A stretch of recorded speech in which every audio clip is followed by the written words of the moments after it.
Hozir ko'pchilik aytishi mumkin, nima bu vahima? Mening bobom chekkan ham, ichgan ham, lekin sog'lig'i, testosteroni joyida bo'lgan.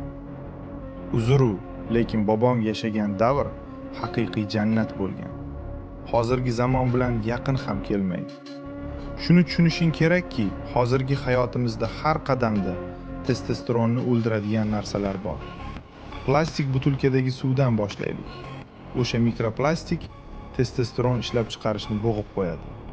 Ular ayollik gormonidek ta'sir qiladi. Shovqin, 50-70 yil oldin bo'lmagan elektromagnit nurlanishlar.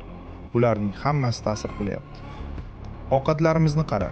Tadqiqotlar bo'yicha hozirgi odamning miyasida shunchalik ko'p mikroplastik borki, hammasini yig'sa, bitta plastik qoshiq yasasa bo'ladi. Atrofimizdagi kapitalistik dunyoga sening sog'lig'ing kerak emas.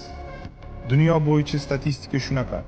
50 yillardan beri har yili testosteron o'rtacha 1% ga tushib boryapti. Hozirgi tibbiyot norma deb hisoblayotgan eng yuqori ko'rsatkich 60 yillardagi eng past ko'rsatkich bilan teng. Bobolarimizdagi testosteron darajasi esa hozir biz uchun yetib bo'lmas kosmosdek gap. Agar o'zing bunga e'tibor bermasang, hammaning qatori past testosteron bilan yuraverasan va buning hamma yomon oqibatlarini o'z bo'yningda his qilasan.